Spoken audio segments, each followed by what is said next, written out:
Your own subconscious could be costing you money. In behavioral finance, there's a huge difference between what we actually should do and what our psychology leads us to do.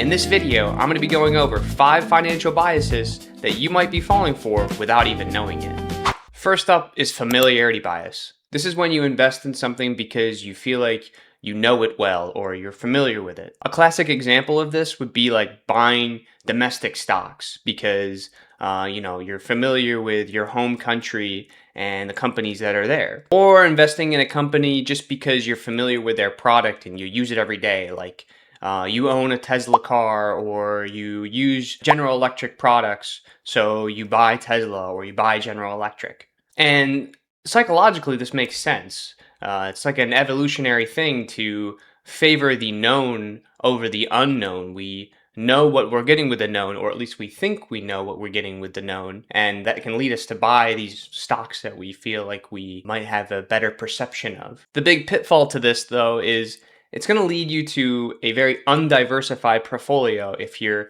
only buying stocks that you are surrounded with. We should kind of take the unknown out of it and look at the financial data, look at what's going on with these companies or these stocks and analyze them with that in mind, not I know this company, it's in my home country, I'm going to buy it because of that. Next is recency bias.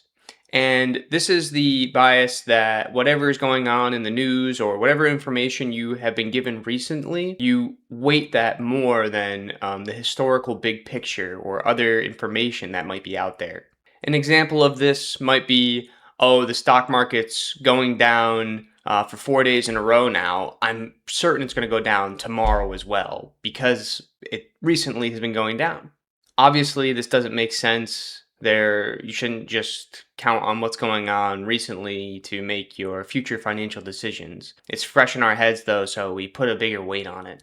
It's more relevant. It feels like it's happening right now. This emotional knee-jerk trading based on the news and what's going on can lead us to placing a lot of trades. And it's shown that investors who trade more times per year don't make as much as or have good as returns as those financial investors who are holding for the long term. Number 3 is a massive one, loss aversion. Back in 1979, psychologists Daniel Kahneman and Amos Tversky found that losing money hurts 2.5 times more than winning money. And this plays perfectly into loss aversion. We really don't want to lose things, so we make irrational defensive decisions to try to mitigate that. For example, you have a stock and it's been losing money all year. You look at the financials, it's not doing well. It's probably going to keep going down, but you don't sell because selling would make that loss real. You would now realize that loss. So you hold on to it, hoping it comes back. Another issue with loss aversion is it potentially destroying your risk appetite. If you're a young investor and you have good cash flows, you should be buying stocks and holding those for the long term. But if you're worried about losing money in the stock market, well, maybe you'll only buy bonds, but that might hurt your long-term gains and be detrimental to you in the long term. Number 4 is status quo bias. This is the bias to just kind of keep things the way they are, keeping it cool, don't want to make any changes because it's kind of a hassle. Obviously, though, times change, circumstances change. We should be evaluating what we're investing in and why, and make appropriate changes or decisions based on new information. An example of this would be you have a recurring investment set up and it's just continually buying an ETF or something, and maybe you're starting to get older and you should start considering bonds into your portfolio to lower your risk.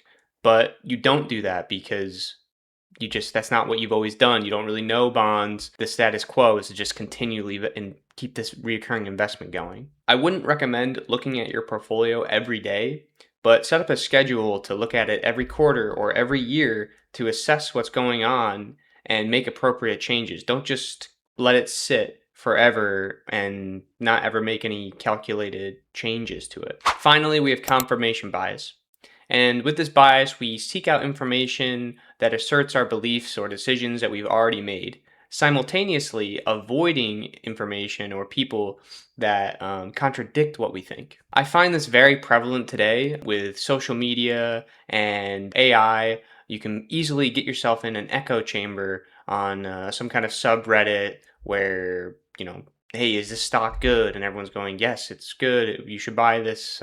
Keep pumping it up to the moon type of thing. And the same thing with AI. It's made and programmed to reassert what you think and tell you it's a good idea to do that. Great job. And this can easily lead us to a false sense of confidence and reassure us in what we're doing when we haven't really looked at the financials or considered contradicting information that we should be. It is very important when making a financial decision or investment to look at both sides of the story.